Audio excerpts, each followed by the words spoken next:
Om Namo Bhagavate Vasudevaya. Om Namo Bhagavate Vasudevaya.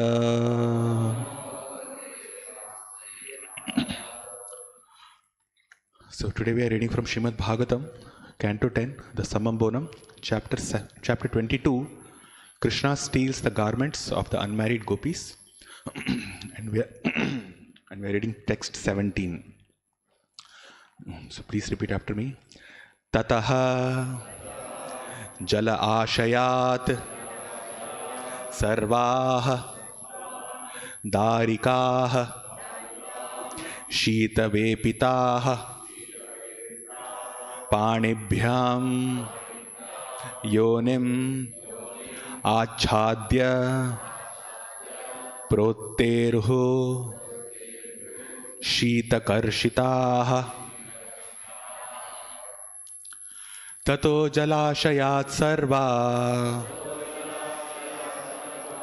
darika shita vepitaha panibhyam yonimachadya protteruh shita karshitaha tato jalashayat sarva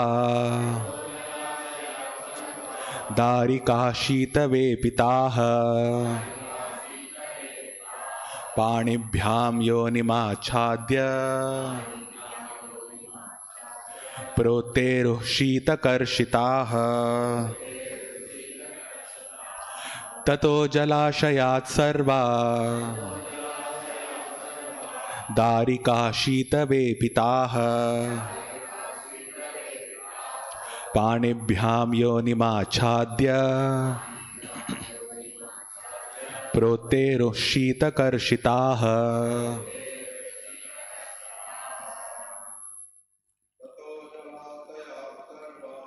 tato jalashayat sarva darika shita vepitaha panibhyam yonimachadya protteruh shita karshitaha.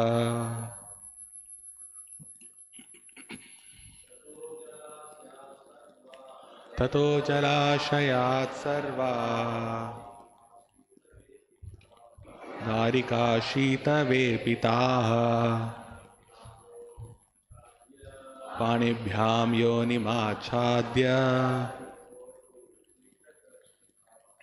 protteruh shita karshitaha.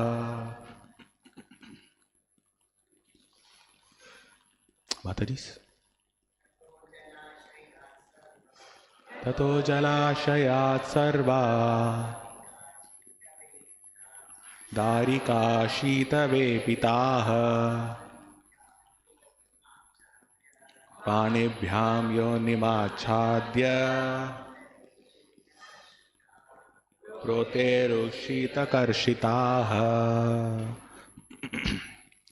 Tataha, then, jala ashayat, out of the river, sarvaha, all, darikaha, the young girls, shita vepitaha, shivering from the cold, panibhyam, with their hands, yonim, their pubic area, achadya, covering, protteruh, they came up, shita karshitaha, pained by the cold. Translation purport by the disciples of His Divine Grace, A.C. Bhaktivedanta Swami Srila Prabhupada. Translation. Then, shivering from the painful cold, all the young girls rose up out of the water, covering their pubic area with their hands. Purport. The gopis had assured Krishna that they were his eternal servants and would do whatever he said, and thus they were not defeated by their own words. If they delayed any longer, they thought, some other man might come along and this would be unbearable for them. The gopis loved Krishna so much that even in that awkward situation, their attachment to him was increasing more and more, and they were very eager to stay in his company. Thus, they did not even consider drowning themselves in the river because of the embarrassing situation. They concluded that they could do nothing but go forward to their beloved Krishna, putting aside their embarrassment. Thus, the gopis assured each other that there was no alternative and rose up out of the water to meet him.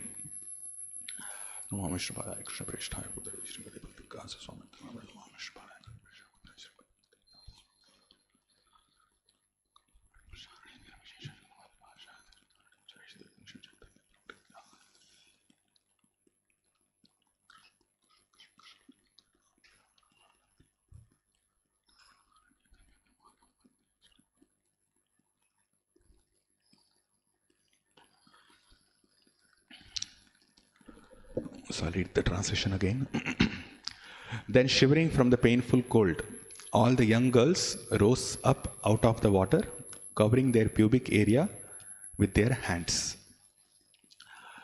So we are continuing the discussion of this pastime. And the pastime as such is quite small, and several aspects of these pastimes have already been discussed. So in last few classes we have discussed about the determination of the gopis in performing this vrata to attain Krishna. We also saw how these pastimes, when they were worshipping Katyayani, they are actually worshipping Yogamaya and not Mahamaya. And how it has been a constant theme over last few classes that this pastime is completely transcendental, although it looks like a mundane affair between a boy and a girl, but that is not so. So this is completely transcendental. And we also saw that although this looks like a mundane affair for a conditioned soul, but devotees do have to discuss this because it is a direction of the acharyas. And Srila Prabhupada himself, he gave all these explanations in the Krishna book, which was published in the early years of the institution of ISKCON. So these pastimes have to be discussed. We saw that, and we also saw, we took the guidance of the commentaries of acharyas to understand how this pastime unfolds and how it should be approached. We also saw that, and in the last couple of classes we also saw how demigod worship is prohibited or condemned, and when the gopis were worshipping Katyayani, it was not actually demigod worship, although it may be considered as demigod worship, but then they were aiming for Krishna. They desired Krishna. So, and we also saw, Gokul Prabhu mentioned that it's a very important point actually, that when they worshipped Katyayani, it's not that Katyayani herself appeared, the demigoddess herself appeared and blessed the gopis. It is Krishna who appeared, fulfilling the desires of the gopis. So in this particular verse, it's a continuation of our discussion. So the apprehension of the gopis is mentioned that someone else may come and see them. So according to Vedic tradition, the Vedic culture is such that a woman would better die than come naked in front of any other man. When Prabhupada mentions, apart from the husband, the woman should not come naked or should not become naked in front of any other man. So this is the situation now, that the gopis are literally forced, bound to come in front of Krishna naked. And their apprehension is also there that if elder Gopa, if one of the associates of Nanda Maharaj come or any of the elder Gopas come, then it will be even more embarrassing situation for them, because these are young girls, and then the situation that's unfolding, it's quite difficult to explain. It's such an embarrassment situation for them. But that would not happen, because when Krishna is there and the gopis are there, it's a specific rasa that he wants to experience with his devotees, the gopis here. So if Nanda Maharaj comes here, then it's not that the gopis will be caught, but then Krishna also, the question will come, what is he doing here when the girls are taking bath? And Prabhupada also mentions in one of the previous purports that whenever such kind of bathing happens, then the women or the girls, they bath in a very separate ghat. They do not mingle in that same place where the men are also bathing. So the question will arise, where did Krishna come from? How did Krishna come here? So all these things will be there. So it's a rasa bhas actually, because Krishna is there, and then his father is there. So there's a Vatsalya rasa amongst them. Then not only father, but the elder Gopas. The elder Gopas are the gopis there. Again, there's a Vatsalya bhava. And then what's happening here? It's a Madhurya Rasa. So it's a Rasabhas. So Yogamaya will not arrange this pastime in such a way that the elder Gopas will come to that particular place, or any other men will come to that particular place. But then the gopis are apprehensive. They would not know. That's how the pastime unfolds. Correct. And it's not only that Krishna is only experiencing pleasure in this pastime. This verse specifically mentions that the gopis loved Krishna so much that even in that awkward situation, their attachment to him was increasing more and more. Correct. So the gopis were also experiencing that pleasure. And Srila Jiva Goswami, while commenting on this verse, he says Shita Vepitaha and Shita Karshitaha. This Shita Vepitaha means shivering from the cold, and Shita Karshitaha means pained by the cold. So he says, with respect to Shita Vepitaha, that the gopis were shivering out of cold, but then at the same time they were also shivering out of prema, out of love for Krishna. So that is also there. And this is how the pastime unfolds. And if you see from the modern perspective, this is to harass a girl like this would probably invoke certain articles of the IPC section or Bharati Nyaya Samhita as to trying to outrage a woman's modesty and so on. And it's not only the modern system, but then even if we see in Dharma Shastras also, Grahasthas are actually forbidden to look at any other woman who is not wearing any clothes, who is not married to them. So there are punishments given in the Dharma Shastras for this particular outrageous activity. So this also, the gopis also mentioned that in the previous few verses where they invoked Kamsa's name, because Kamsa is supposed to be the king and he is supposed to uphold the Dharma Shastras. So this is not wrong, correct, this is wrong, and we'll invoke, if we'll tell the king. But Krishna is not worried about that, obviously. And it's also very interesting to note that Krishna came to this world to establish dharma, and here he himself is breaking the codes of dharma. It's not common or it's not regular in Vedic system where a man looks at another woman who is not wearing any clothes frequently. This does not happen. But here that's what is happening. And and if you really see, this word is also mentioned here, that Darikaha. Darikaha means these are very little girls. And to harass little girls like this would probably invoke the clause of child abuse. Right? So what Krishna is doing here is actually child abuse in that sense. But then the difference here is that it's not that Krishna is playing this pastime. Of course he's playing this pastime, but at the same time it is Gopi's desire also. So Krishna is not there by chance, or he's not there to harass or embarrass the gopis. He is there by the request of the gopis who wanted Krishna to be their husband. Right? So this is the best way, or this is the best method by which he can fulfill that desire. So he's not actually breaking any dharma. He's upholding that dharma that a girl can be seen naked only when she comes in front of her husband. So by seeing the girls without any clothes, when Krishna sees them, that is to be understood that the dharma has been upheld and he becomes their husband. So that is how this pastime has to be understood. And if we see from another perspective is, when we see from the way Srimad Bhagavatam starts, right? It's Suta Goswami speaking to Shaunaka Rishi. And then, of course, the entire conversation is happening between Shukadeva Goswami and Parikshit Maharaj. So if you see how they start, then Shaunaka's first question itself is that what is the absolute and ultimate good for the people in general? Which means this pastime also is actually meant to fulfill that purpose. So when we speak about Srimad Bhagavatam, the first 6 questions which are asked, the entire Srimad Bhagavatam is an elaboration or explanation of the answers of the first 6 questions. And whatever pastimes are come as a response by Suta Goswami, they are actually meant to fulfill the purpose of these questions, fulfill the purpose of answering those 6 questions. So this pastime is also comes under that way. So this is actually ultimate and absolute good for the people. And Suta Goswami answers this in the second chapter of the first canto, Savai Pumsam Paro Dharmo Yato Bhaktir Atokchaje Ahaituki Apratihata Yayatma Suprasidati. So he says that. And the next question which Shaunaka asks is that what is the essence of all scriptures, what is good for all living beings, and what should be discussed or what should be mentioned so that these instructions, by such instructions, the hearts of people will be satisfied. Correct? So heart of people will be satisfied. So these are the pastimes, this particular pastime and other pastimes also, of course. They are actually meant for satisfying the heart. It is good for all living beings, and it is the essence of all scriptures. So when we are discussing this pastime, we have been speaking about this, that this pastime is completely transcendental. So this is what it means. So any mundane activity or material activity is not going to bring peace to the society. It's not the essence of all scriptures, although material activities are also mentioned in the scriptures, but then this is not the essence. The essence is this. The essence is these are the pastimes of Krishna, which he's playing with his devotees, especially the gopis at this point of time. Now, answer which Suta Goswami gives for this particular question is Vasudeva Bhagavati Bhakti Yoga Prayojitaha. Actually, Acharyas mentioned that. So each of the 6 questions are mentioned, and the corresponding answers, Srila Vishwanath Chakravarti Thakur, he gives that this particular question is answered by Suta Goswami in this particular verse. So first question is answered in the first canto, 2nd chapter, 6th verse. Second question is answered in the 7th verse, and so on. So this is the second question that we discuss now. And the answer that comes is that Vasudeva Bhagavati Bhakti Yoga Prayojitaha Janatyashu Vairagyam Jnanam Chayad Ahetukam. Correct? So these pastimes are actually supposed to invoke Vairagya from, or Vairagya means detachment from our attachment to this material world.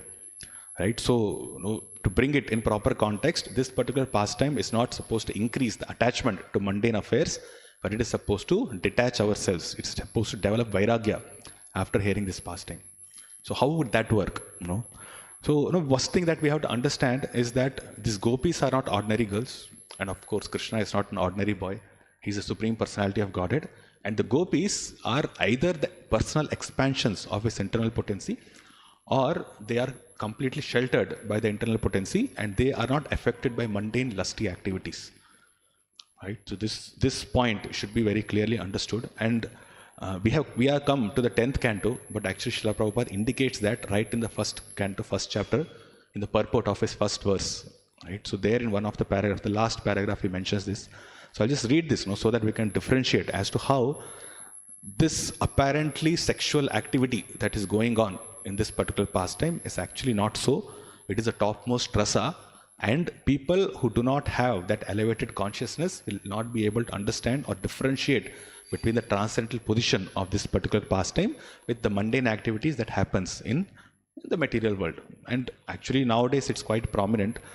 In Vedic culture, girls or women will become very shy. They'll be embarrassed. This verse also mentions that they'll be very embarrassed to come in front of any other man without any clothes. But now in the modern society, they are more than willing to come forth. And then if that is countered, then it is seen as if we are curbing or we are suppressing their ideas of expression of themselves, expression of free speech, expression of wearing whatever they like to do. So it's kind of seen as a patriarchy. But then that's not culture. That's not Vedic culture. So now everything, the men, Prabhupada also mentions that women are encouraged to do this actually by the men, because then what they used to get at the precincts or at the internal chambers, inside the internal chambers of their house, now they can get it anywhere they want at the outside, because women are roaming around with short clothes and no culture, proper culture is being followed, and men are also encouraging this. So therefore no protests. Nobody protests about this. Nobody speaks about this culture. And this is not only Vedic culture. This is how it has been in cultures all over the world, in Christianity also. And Islam is following that even now, with women wearing burqa. They will not expose themselves, even to the sun, or to speak of another man. So this is culture. This is how it used to be. So, but with respect to this particular pastime, Srila Prabhupada explains this. He puts it into context in his purport. So I'll just read this. He writes, Srila Vishwanath Chakravarti Thakur specifically deals with the original and pure sex psychology, Adi Rasa, devoid of all mundane inebriety. Inebriety means all mundane limitations. The whole material creation is moving under the principle of sex life. In modern civilization, sex life is the focal point for all activities. Correct? And even this concept of women working outside is also for propagating this concept of mundane sex life only. Because previous times, women did not used to work. Women were not working, and then they started working during these wars used to happen, World War I, World War II. They started working because they wanted force. They wanted people to work. They want the secretary type of job to type and so many other things, type communications, orders here and there, so on. So that is when they started. And that continued after that. It was like an emergency purpose for which it started. But then after that, they saw that there is beauty around when you are working. So why to stop that? So then this entire feminism was propagated, and then women started to work. And when the women are outside, then of course, whenever a man sees a woman outside, there is this, when he's lusty in his thoughts, then he sees the form of that woman, and then he imagines so many other things also. That's why Srila Prabhupada writes here that whenever one turns his face, he sees sex life predominant within his consciousness, within his mindset. Therefore, sex life is not unreal. Its reality is experienced in the spiritual world. The material sex life is but a perverted reflection of the original fact. The original fact is in the absolute truth, and thus the absolute truth cannot be impersonal. It is not possible to be impersonal and contain pure sex life. Consequently, the impersonalist philosophers have given indirect impetus to the abominable mundane sex life because they have overstressed the impersonality of the ultimate truth. We'll discuss this. So consequently, man, without information of the actual spiritual form of sex, has accepted perverted material sex life as the all in all. There is distinction between sex life in the diseased material condition and spiritual sex life. So this differentiation is always there. And Prabhupada very specifically speaks about impersonalists here. Right? So, he says here that the original fact is in the absolute truth, and thus the absolute truth cannot be impersonal. It is not possible to be impersonal and contain pure sex life. Right? So sex life is there, but the purity, the adi rasa, this impetus, the strong desire to have association of women of the opposite gender is always there within the consciousness of not only human beings, but to every other living entity. Correct? Right from ants to different plants, birds, animals, even plants also, and animals. Everybody is driven towards sex gratification, sense gratification, or sensuality, or sex life.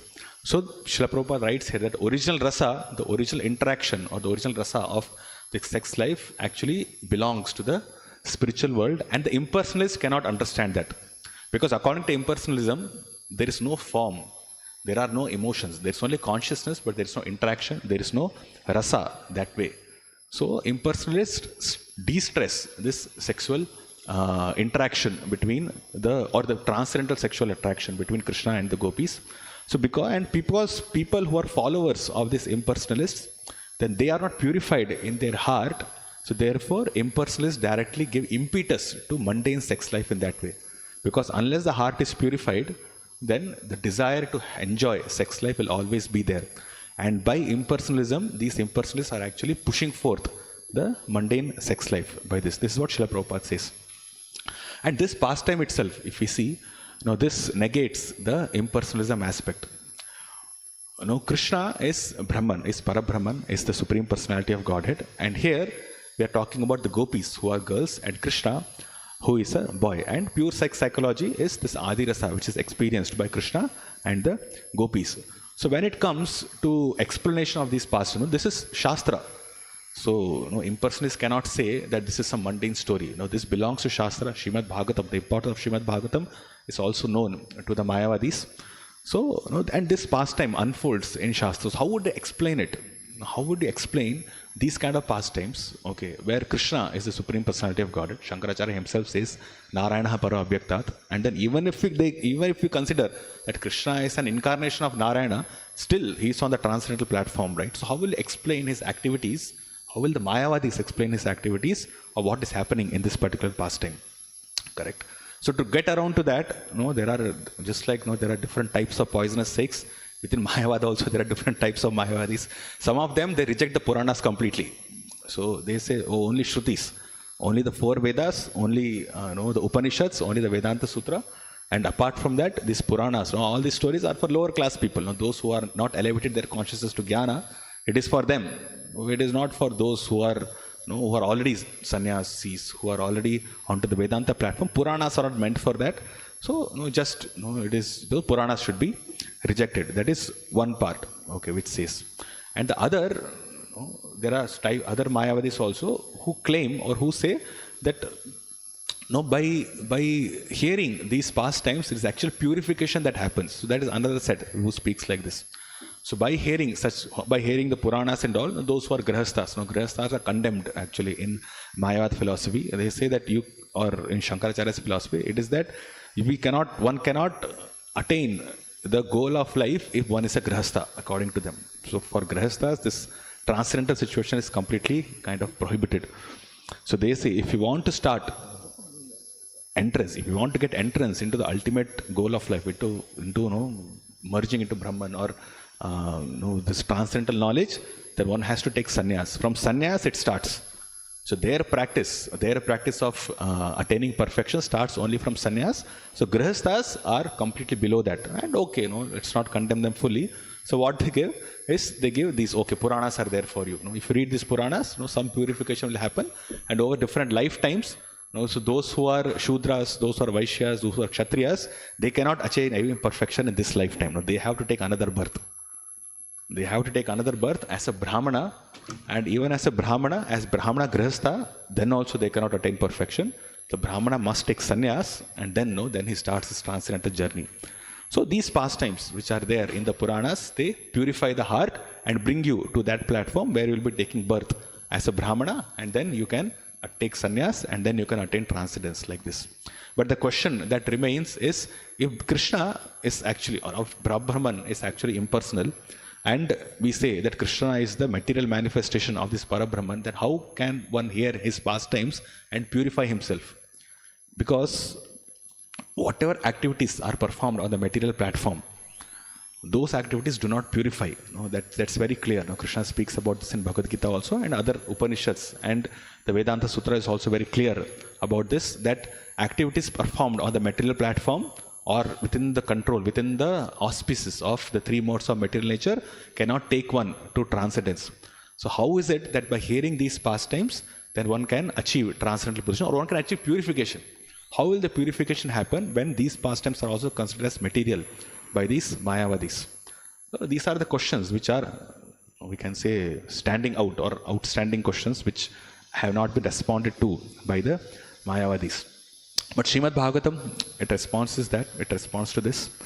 So it says, to develop proper detachment, we have been speaking about Jnana and Vairagya. Vasudeva Bhagavati, Bhakti Yoga Prayojitaha, Janatyasha Vairagyam, Jnanam Chayadahitukam. So Vairagya is not developed within the heart of this Mayavadis because of the offenses of considering these pastimes as material.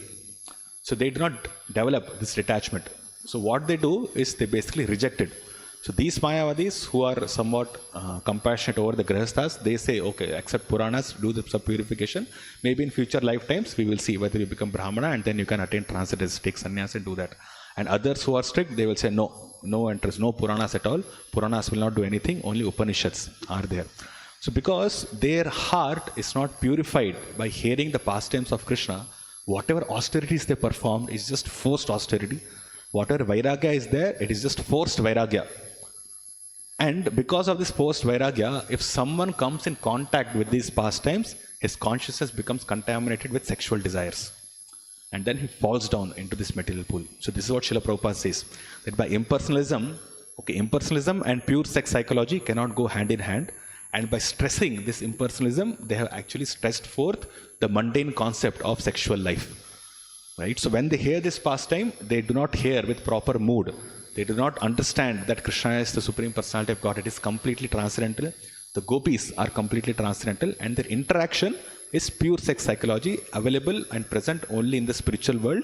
And if we want entrance into that, then our consciousness should be such that we can elevate our consciousness to the spiritual world. So that requires a very high level of understanding and high level of realization. Correct. So Mayavadis will never be able to understand this pastime. Okay, so that's why they outrightly either reject the Puranas, or else, even if they come in contact with them, then they fall down into this material pool, right? Because the detachment, their Vairagya is not complete. So this Vairagya, how to attain this Vairagya is also mentioned in Bhagavatam itself, in the second canto, in the course of answers to Shaunaka Rishi by Suta Goswami. So there he says, this verse comes, the 17th verse of second chapter. It says, Shrinvatam Sakatha Krishna, Punya Shravana Kirtana, Hridyantasto Hyabadrani, Vidunoti Suhritsatam. These are famous verses. So Shrinvatam Swakatha Krishna, by hearing Krishna Katha, by hearing the pastimes of the Lord, Shrinvatam Swakatha Krishna, Punya Shravana Kirtana. So these pastimes, although may appear as mundane lusty affairs, they are Punya Shravana Kirtana. They actually invoke auspiciousness within the hearts of living entities. Hridi Anthasto Hyabadrani. Abhadrani means whatever inauspiciousness is there within the heart, whatever contamination is there within the heart, they are completely purified by hearing these pastimes. Hearing these pastimes, one is supposed to purify, or not one is supposed to, but by hearing this pastime in proper mood, with proper understanding of the transcendental nature of this pastime, actually purifies the heart and does not contaminate the person, or it does not make a person think about sex life.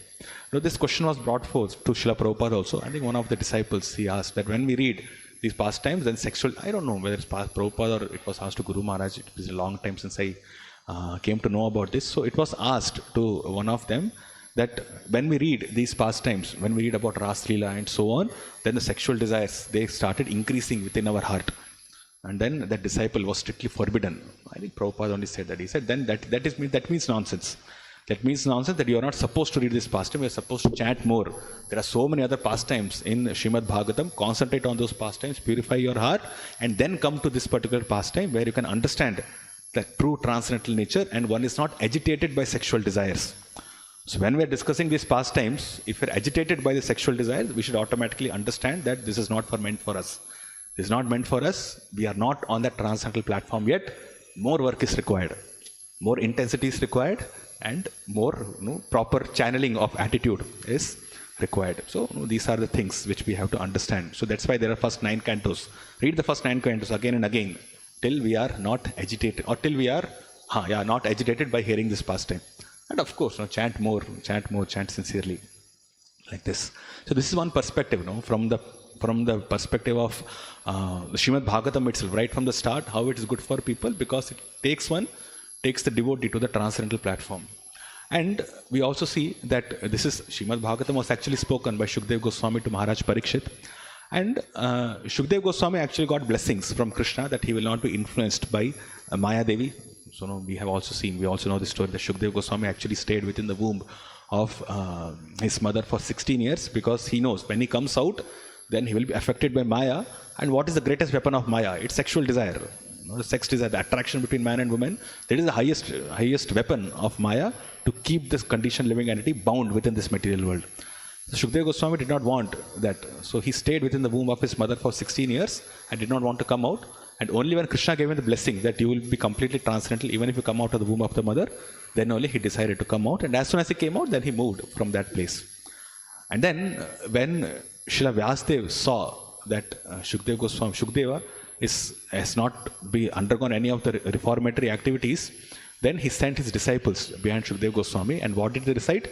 They recited a few verses of Srimad Bhagavatam which attracted Shukdev Goswami to come back and learn Srimad Bhagavatam. So that also suggests to this nature, the transcendental nature of this particular pastime. And to whom is Shukdev Goswami speaking Srimad Bhagavatam? He is speaking to Maharaj Parikshit, who is about to die, right? And who has given up the association of his family, specifically of his young wife. He has given up all that and he is sitting on the bank of Ganges to hear pastimes of Krishna, hear the philosophy of Srimad Bhagavatam. So, and after all this, Shukdev Goswami is completely transcendental. And Parikshit Maharaj has given up the association, the mundane association of his wife. Of course, he's already a devotee, but then he has given up everything so that he can perfect his life at the time of his death and attachment to his wife, to his children, and so on. Grahastha life, he has given up and he has taken shelter of Shukdev Goswami. And now, when they're discussing about Krishna and they're discussing about gopis who are bathing naked in the water, who are going to come out naked from the water, and so on. Discussing about the form of the girl, how beautifully their limbs are developed, and so on. And we also see, so when we hear such stories, when we hear the stories and pastimes of Krishna, or any stories, even if we are reading mundane novels, whenever we hear such stories, that there's a visual that happens in the mind. That's why people like stories, because it engages the mind. So people like stories than philosophy because the mind is engaged very actively. So when it's explained, even in Ramayana, if we see, in Mahabharata, if we see, and different pastimes, Srimad Bhagavatam also, when such stories come, then we create the visuals. When Ramachandra's Pattabhishekam was to happen, he's about to be crowned as the prince or as the king. Now the entire roadways was all different auspicious trees were planted. Then elephants were sprinkling water. Everything was decorated with festive. It was like festival. Everything was decorated with flowers and festoons. All these things are explained. So it creates a visual within the mind as to how it would have been. Correct. So whenever we hear stories, we create visuals. Right? That's how we are. The mind is actively engaged. So that's why we like hearing stories also. Philosophy means, when we speak about philosophy, Brahman, Vedanta, this, that, and all, there are no stories involved there. So it requires much more effort. The mind is not the mind, when we when we speak about mind, we say mind has impressions from our past lifetimes, and these impressions are primarily visual, and then secondarily they are oral. Correct? These are the visuals. When we think of something, or even if we think of our life in the past, then there are visuals that come to our mind, right? And then this becomes very difficult to overcome, because that creates attachment also. At the same time, whatever we have heard before, that also is remembered again and again. So mind is a very active principle in creating these visuals with audio. So it's like a movie, that goes around in the mind. So when these stories are told, then mind is very actively engaged. That's why people like to hear stories. And when it comes to philosophy, then mind is not very actively engaged. One has to employ one's intelligence. One has to use his intelligence, try to discriminate, try to understand. Intelligence is fourth. It comes fourth, and mind is at the back end. And of course, mind, and when we speak about philosophy, it's more about subduing the mind. And because of the mind's previous impressions, it does not want to, calm down. It wants to come up. And the fascinating aspect of all this is that mind and intelligence are not active principles. They are not conscious. They are dead matter. But then they work in such a way as if they are conscious. And overcoming the constraints of mind and intelligence becomes very huge task that way. But anyway, coming to our point, so when Shukdev Goswami is speaking to Parikshit Maharaj all these things, then there are visuals. There are visuals. There are gopis. They don't have any clothes. They're bathing in the water, and it's Chiraghat. Parikshit Maharaj know where Chiraghat is. He would know how this location looks like, and so on. And Krishna is there as a young boy. So when we hear these stories, we ourselves are able to visualize all these things. So after Shukdev Goswami and Parikshit Maharaj has given all these things, then they're visualizing this particular pastime. Right? And that's also the basis of meditation and remembrance. In Nectar of Devotion, it's mentioned that one should always remember the deity, and one should meditate on the deity and meditate on Krishna's pastimes. So what does that meditate mean? So we are basically removing all the previous useless and nonsensical impressions within the mind, and we are creating the impressions of Krishna's pastimes within our mind, so that the mind is full of Krishna's pastimes. And when the mind is active, when the consciousness is clear and mind is active, we are actually seeing Krishna's pastime within our consciousness, even when our eyes are closed. So we are creating visuals of Krishna's pastimes within our mind. So that's what clear purification of heart can mean. That's what it can mean. So that is there, right? So we love to hear stories. So we love to visualize these things also. So that is there. And if we see that Shukdev Goswami is speaking these pastimes, is telling this story, so he is visualizing these things. And Parikshit Maharaj is also visualizing these things. But then they have already given up everything. They're already renounced. So what is their consciousness? Their consciousness is aligned with the consciousness of Krishna and the gopis. So when they are hearing, because there's no business for Shukdev Goswami and Parikshit Maharaj to discuss this intimate pastimes, of a girl without any clothes, and of Krishna desiring to see that girl without any clothes. These are mundane, looks like mundane affairs. And Shukdev Goswami and Parikshit Maharaj should have no business in doing this. But still they are speaking, because they are actually participating in that pastime. They are actually realizing the sweetness of this pastime, as to how Krishna is the center of all enjoyment for the gopis, how they prayed to Katyayani to have Krishna as their husband, and how Krishna is fulfilling the desires of the gopis. So that devotional aspect is what gives them relish. It's what gives them the happiness or bliss or ecstasy to Shukdev Goswami and to Parikshit Maharaj also. And they are also experiencing, being devotees of the Lord, being pure devotees of the Lord, they can understand how merciful and how compassionate Krishna is, that this pure desire that these little girls, small girls, they are only 4, 5, 6 years old, their desires, Krishna is fulfilling very willingly by accepting their offering of themselves as his wife. So there's some portion of the bliss that the girls are experiencing, the gopis are experiencing. Even Shukdev Goswami and Parikshit Maharaj are also partaking in it. So that is how it is to be understood. They are not discussing the mundane pastime, right? So when we speak that these pastimes are transcendental, there are different aspects in which we can understand this. And two words which have been used here, Shita Vepitaha and Shita Karshitaha, this can refer to Shukdev Goswami and Parikshit Maharaj also. So Shita Vepitaha basically means shivering from the cold. That's what it means. But as Jiva Goswami explains, that Shita Vepitaha means they're shivering from prema for the Lord. Similarly, when Shukdev Goswami is narrating this pastime, he is also shivering because of intense love for Krishna. And Shita Karshitaha means they are pained by that cold. So because at that point of time, when Shukdev Goswami and Parikshit Maharaj are having this conversation, they are separated from Krishna. They are not with Krishna physically. So therefore, there is a feeling of separation. There is a pain of separation also that is there. So from Shukdev Goswami's speaking point of view, we can also understand, this can be churned in such a way that Shita Vepitaha, Shita Karshitaha reflects the mood that Shukdev Goswami or the emotion that Shukdev Goswami is feeling while relating this particular pastime. Right? And so therefore that is how it is to be understood.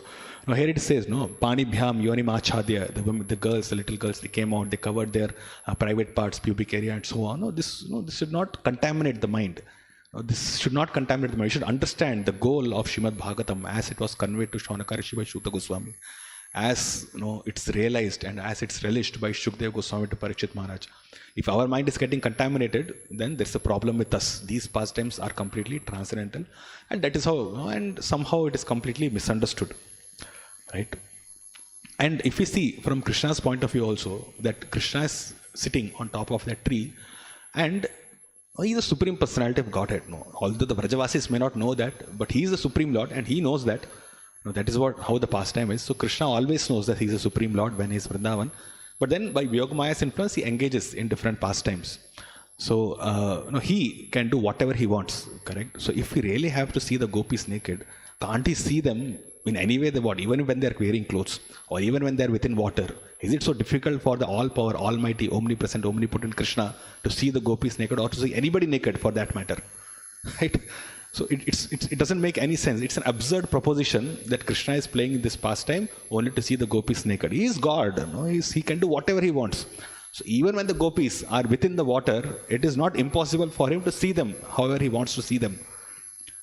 Right? So that point has to be understood. So when they say that Krishna actually is playing, he's like a lusty boy, he's doing all these things, that is not the point. He's Supreme Lord. He can see the gopis naked wherever he wants.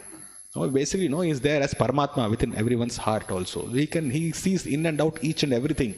So that basically proves that although Krishna has all these powers as to see the gopis or see anybody in any way he wants, but still he's not influenced by this lusty desire.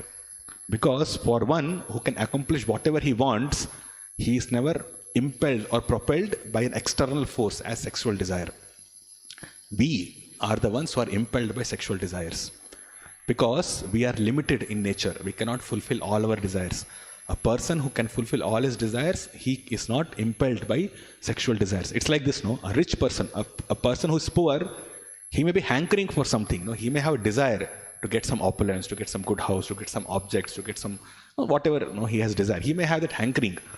But then one who can fulfill all his desires, does he have that hankering? A person who is completely rich, he can fulfill whatever desires he wants. Will he have any hankering within his life? He will not have any hankering, because whatever he wants, it's very easily done by him, right? Or is easily accomplished. And Krishna has multifarious energies. Whatever he wants will be easily accomplished by him. So how is it that he will have a lusty sexual desire within his heart, and then he will engage in such kind of pastimes? So this is one understanding. But at the same time, he also experiences love and affection of Srimati Radharani, of this gopis. So that way Krishna is not impersonal also. So he has desires, he wants to fulfill those desires, but at the same time, Krishna is not influenced by this mundane lusty desires. So to understand this interaction as to how it unfolds, so how to understand what Krishna's mood is, this is very difficult for us. Because for Krishna, it is not really the act, the sexual act itself, but the love and affection that his devotees have for him, which fulfills him, which kind of completes him. That's how he thinks. This kind of completes him. This kind of fulfills his heart's desire. It enriches him. It satisfies him. It makes him peaceful. So, last class also discussed that devotees like to serve Krishna, and Krishna likes to serve his devotees. So he has his likes and dislikes. He has his desires also. And by doing so, what he achieves is a blissful experience that he has. So Krishna, although he may not have any desire to fulfill, that does not mean that he is devoid of bliss or he is devoid of any kind of happiness. These two may look very, paranoid. It's called paradox, right? Like one thing, it may look that okay, if this is true, this cannot be true. But then if this is true, this cannot be true. But then both are true at the same time, as Prabhupada explains. Spiritual world, 1 plus 1 is also equal to 1, and 1 minus 1 is also equal to 1. So these are transcendental nature of the Lord's pastime. The only thing that we can understand is that when Krishna is playing these pastimes, no, he does not have any mundane purpose to accomplish. Okay, he does not want to engage any kind of sexual activity with these girls and so on, and that did not happen also in this pastime. What is happening is pure transcendental exchange of love between the gopis and Krishna. And when we are able to understand that, we are able to realize that, then that means that, okay, we are making some progress towards that pure Krishna consciousness, towards going back home, back to Godhead, to the spiritual world. Right? So these are the transcendental nature of the pastimes.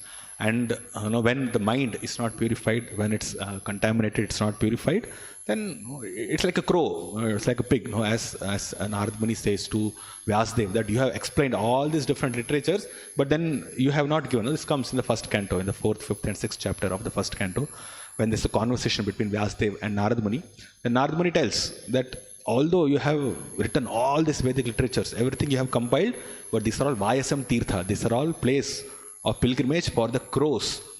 Those whose minds are not purified, they engage in all these different Vedic literatures, Karma Kanda activities, Jnana Kanda activities and so on.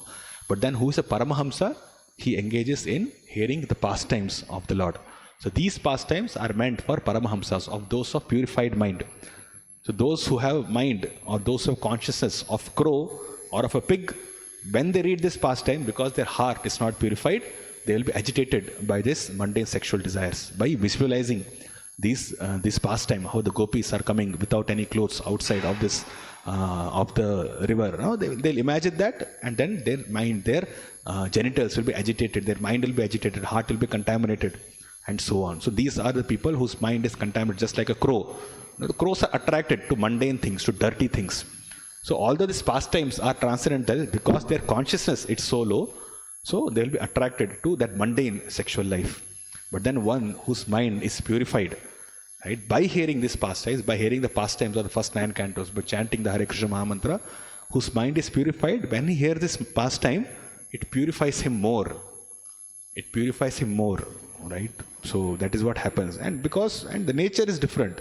These girls are not ordinary girls. Krishna is not an ordinary boy. Krishna is the Supreme Personality of Godhead. These girls are under the shelter of internal potency, or they are directly under the expansion of the internal potency. So how can there be any mundane interaction between these two? It cannot be. And the Paramahamsas, the people whose chitta, whose consciousness is just like that of a swan, they can understand these emotions that Krishna and the gopis are experiencing. Just like Shukdev Goswami and Parikshit Maharaj, they are experiencing this. Their mind is not agitated by mundane sexual desires. They keep hearing these pastimes and they completely purify themselves. Correct? So, in the conclusion, this is written, the purport is written, that they concluded, these are the gopis, the small girls, they concluded that they could do nothing but go forward to their beloved Krishna, putting aside their embarrassment. Thus the gopis assured each other that there was no alternative and rose up out of the water to meet him. So this also contributes to the pastime, because cultural restriction is there.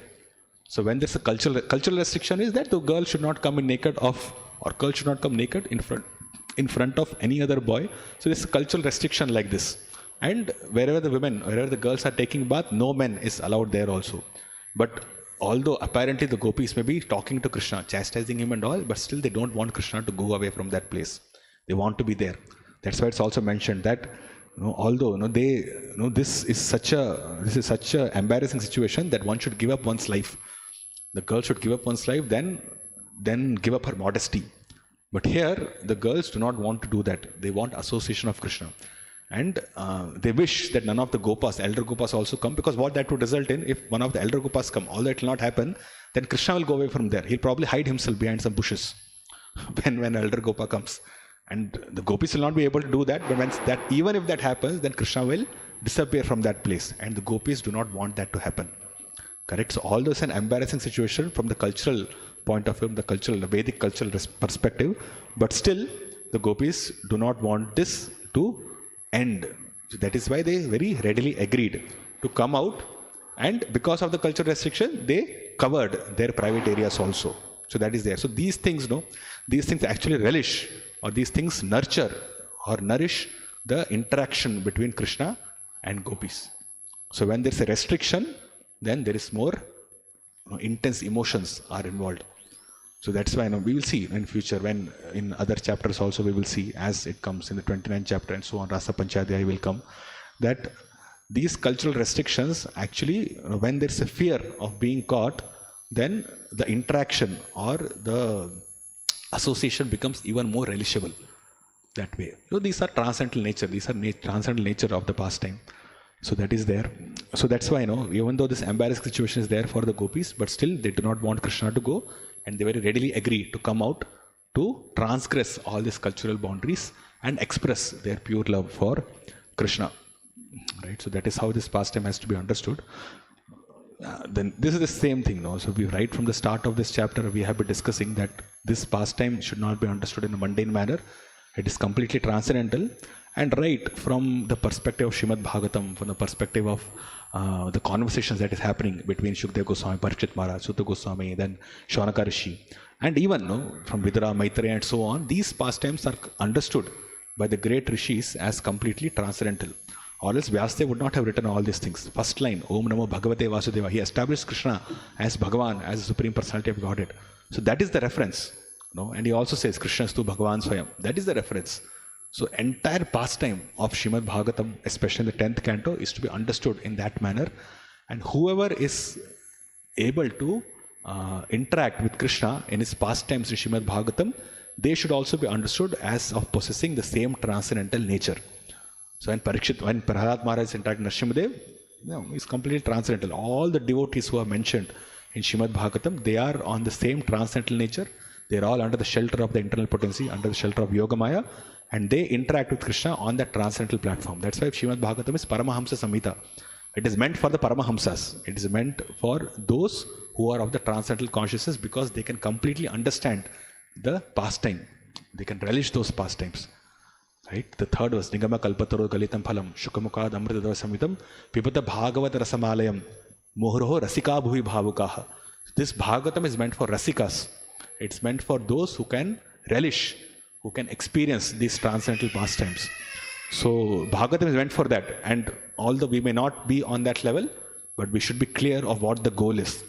By reading these pastimes, the goal is not to get agitated with mundane consciousness, with mundane sexual desires, but the goal is to completely transcend them. Goal is to achieve Vairagya. Goal is to have Jnana. Vasudeva Bhagavati Bhakti Yoga Prayojita Janatyashu Vairagyam Jnanam Chayad Ahitukam. By causelessly, by hearing Vasudeva Bhagavati Bhakti Yoga Prayojita, by performing devotional service onto Vasudeva, who is Bhagavan, what happens? Janatyashu Vairagyam. All the people will attain Vairagya. So even if Vairagya has not been attained, we should not think, oh, I'm not on the level of Paramahamsa, therefore I should not hear Bhagavatam. No. By performing devotional service, one will attain Vairagya and Jnana causelessly. So Bhagavatam will give us the qualification also.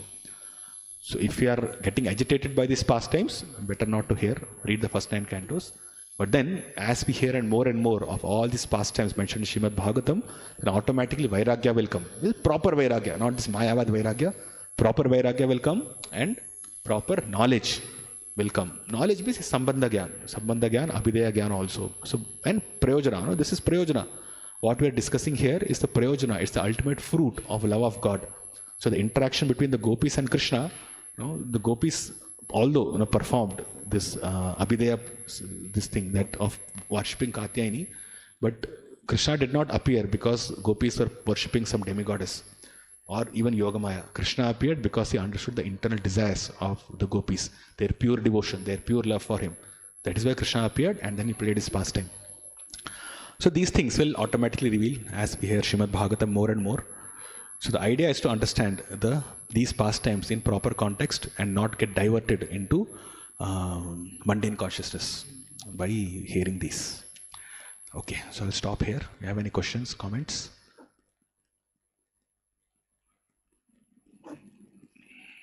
Okay, so thank you so much. Srimad Bhagavatam ki, Srila Prabhupada ki jai.